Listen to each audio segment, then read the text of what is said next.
Today, the 49ers announced multiple signings, one of which I think is actually kind of crazy. I'm going to talk to you about that in a minute, as well as later in the video, I have some awesome news that I'm excited to tell you about. I think you're going to want to stick around for that news too. It's all super positive from me today. Hit subscribe if you're looking for daily 49ers content.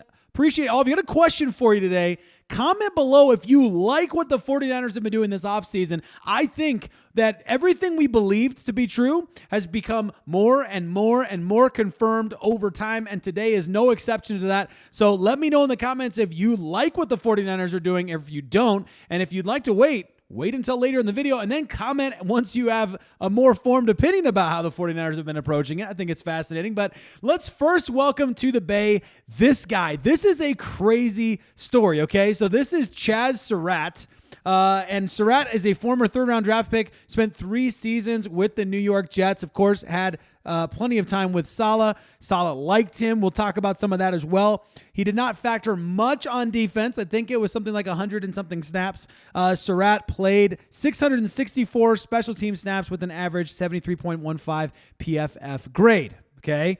Now, David Lombardi then tweeted earlier today, new 49ers linebacker Chazz Serat has a crazy story. He was UNC's starting quarterback before switching to linebacker for all positions, and Serat played well at linebacker last season, over 137 snaps for Robert Saleh. Had also a big special teams guy with Brant Boyer, led Jets in tackles, very good athlete. Now, this is a crazy, we've heard like quarterback conversion stories before, all right? We've heard quarterback to tight end. We've heard quarterback we've seen quarterback moves, okay? Quarterback to fullback can happen. Like quarterback to linebacker, that one I don't think I've ever heard of before. Somebody comment down below, former quarterback turned linebacker, if you can think of someone, because I actually am interested. I can't think of one off the top of my head. This is a really interesting move because, I mean, obviously when you see quarterbacks switch positions, usually it's one of the, it's similar to this, where it's like an athlete thing, where you look at the guy and he has a high relative athletic score. He's just an athlete, right? And that's okay. There's nothing wrong with that. I'm not saying that like it's a negative thing. I think what's interesting about Chazz, as we start to think about him, is he is kind of, the more that people are digging and learning about him, he's actually more of an intriguing prospect than I would have thought. You know, coming into the offseason, Jamien Sherwood would have been the guy, would have been the linebacker everyone was excited about from the Jets, that hoping Robert Saleh would get him, did not get him. Chazz, this is an intriguing prospect, not a starting linebacker necessarily, but there are those who believe he could be a starting linebacker. Let's talk about it. Chazz Serat is definitely another Robert Saleh signing for the 49ers. Brant Boyer recommendation likely too. Saleh mic'd up Hard Knocks with the Jets a couple years ago, if you don't remember that. That's my guy. This guy's so good. He's so good. He is so good. Absolutely loves him. Brad Graham from SF Niners, that's what it is, right? Something like that. I'm close. Might sound crazy now, but I believe 49ers new linebacker Chazz could start on defense at some point next season. Special teams will be why he makes the roster, but he will have a serious opportunity to beat out D. Winters and Nick Martin for starting linebacker spots. Hold on now.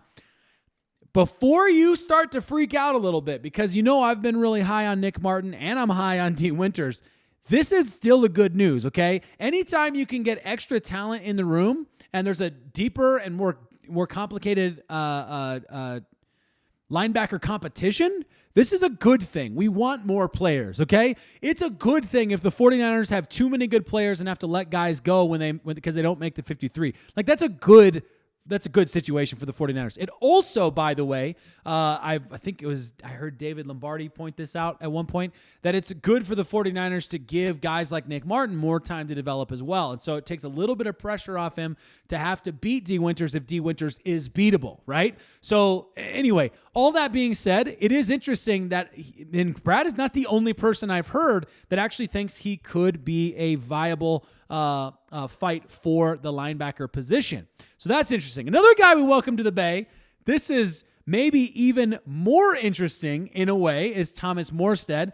More interesting, okay, definitely not more interesting than a quarterback turned linebacker, but more interesting in terms of what it means for the roster movements. Because he started off by tweeting this, grateful is an understatement, #49ers. You can see in the picture there, if you can't tell, it's him there in front of the 49ers helmet, right, at the stadium, at Levi's.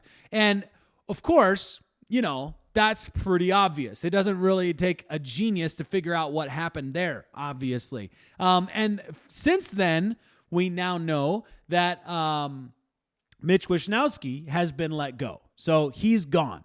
Let's start with kind of the early reporting. Appears that vet punter Thomas Morstead may be signing with the 49ers.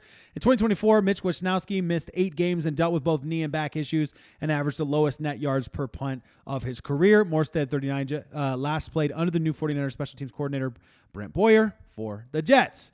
49ers have added a lot of solid Boyer guys, and this is the bigger picture, right? I love this perspective here from David Lombardi, a sign of their trust in both their coordinators and desire to move away from what was working recently, namely defensive special teams. Chazz Serat, Thomas Morstead, 5 straight defensive draft picks to open, punt return specialist Junior Bergen to close. Okay, I mean, you get the picture. I don't need to go through every single one of them. We've talked about them over the weeks. Brent Boyer has a lot of sway this offseason, says Matt Barrows. The 49ers' new special teams, kind of same sort of deal there, but your punter is now decided, Thomas Morstead. Your long snapper's John Weeks. Your kicker is either Jake Moody or Greg Joseph, which I'll comment on that in a second. Jacob Cowing or Junior Bergen as your punt returner, and then Isaac Guerrero or question mark for kick return. That is an interesting one there for sure. Obviously, last year it was Deebo Samuel, Isaac Guerrero were kind of those 2 guys that you were looking at, and Deebo Samuel's gone, so there's a fair decision. This from East Bay Chris. Oh my goodness. I don't agree with everything he posts on Twitter. I guess I don't agree with probably anybody with everything that they post on Twitter, but this one killed me. Jake Moody, as he watches the 49ers turn over their entire special teams roster. Everybody is gone except for Jake Moody.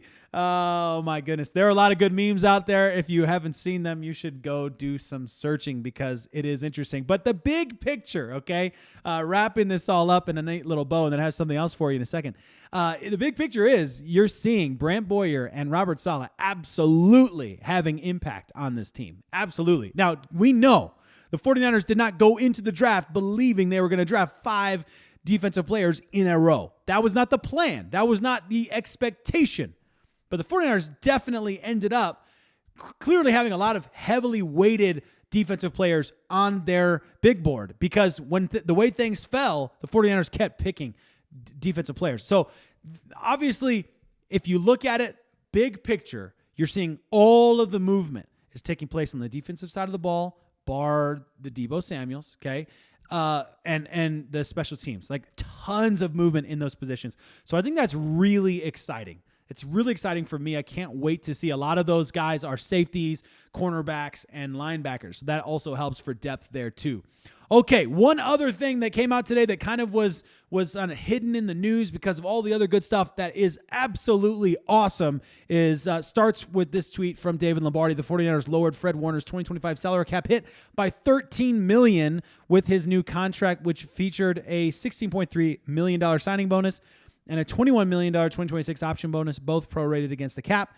San Francisco now has $46 million in effective 2025 cap space per David Lombardi. That's his number. I'll tell you in a second another number. Number 2 in the NFL. I've also seen that number per over the cap being closer to $57 million. So, look, whatever. You're around $50 million in cap space. That's not too shabby considering how we started and how things went.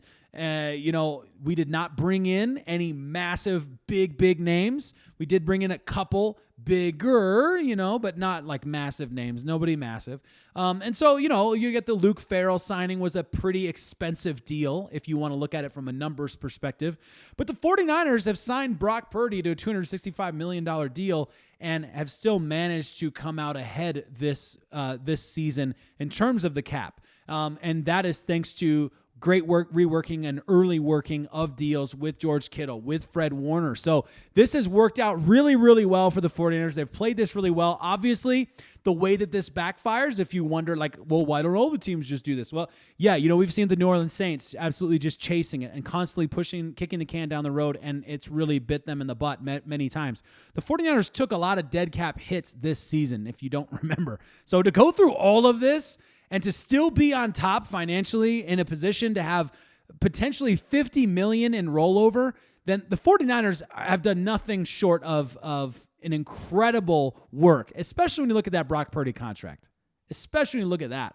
The way that they've been able to set up a contract that's so team friendly for a player who got paid $265 million or is going to get paid, the life of the term deal, $265 million. It won't actually play out that way, but you know what I mean. This is crazy, right? Just agree with me. It's crazy. Salary cash commitments for 2025. The 49ers are number 4. They're about $1 million short of the Bills for salary cash commitments. So another expenditure could perhaps be for a wide receiver, would put them in the top 3 for yet another season. San Francisco was number 2 in 2024 in terms of salary cash commitments. Can you believe? It's amazing looking back. And there was a lot of freaking out that was happening during free agency when nothing was happening and the 49ers weren't doing anything. Like, what are we doing? I don't understand what we're doing. While letting all these guys go, we're not bringing any guys in. And goodness, look at what the 49ers have been able to do financially. Yes, they still have holes. They're not perfect. I'm not trying to paint a picture of this perfect roster or anything, okay? They've got issues that need to be solved, but I don't know about you. I like what the 49ers have done this offseason. They've taken their medicine. They've found creative ways we talked about restructuring of Fred Warner and George Kittle being massively impactful for the 49ers with their cap hits this season. We talked about that in the beginning of the offseason. Like, that was all stuff that was a part of the plan. So this is all working out really well, and the 49ers have played this really well. If they do have to go and pick up more players, they have the capital to do it. If they don't, they can roll it over into next year. It's going to be massively helpful with them for them to roll it over into next year. Obviously, you have like Brock Purdy's hits are going to start getting higher. You've got Trent Williams' hit gets higher. Like, there's a lot next year that obviously would warrant smart finances and a nice rollover. So the 49ers are playing this really well. I just wanted to throw that out there, and that's something that I'm really hyped on. So tomorrow, we're still phase 3, obviously. We are in OTAs right now, and tomorrow they're having an open practice, which means everyone will get footage. There will be guys, on Twitter that will be posting stuff, and I will definitely be sifting through all of it and talking to you about it tomorrow. I'm sure some stuff will be coming out from that tomorrow, no doubt. It'll be so good to see the boys on the field. It will be so good to see things feeling more real, feeling like the season is coming, feeling, OTAs is like a almost training camp feel to me, where, there's a little bit of this feeling of like, it's happening. Even though, we're still so far away, it feels so good. Also, Kyle Shanahan will be speaking to the media tomorrow after practice, so there will be a lot there that potentially we'll be able to talk about. So make sure you're subscribed so you don't miss out on all of that. We'll be talking about all of it tomorrow. Appreciate you guys and hope you guys have a fantastic Wednesday evening.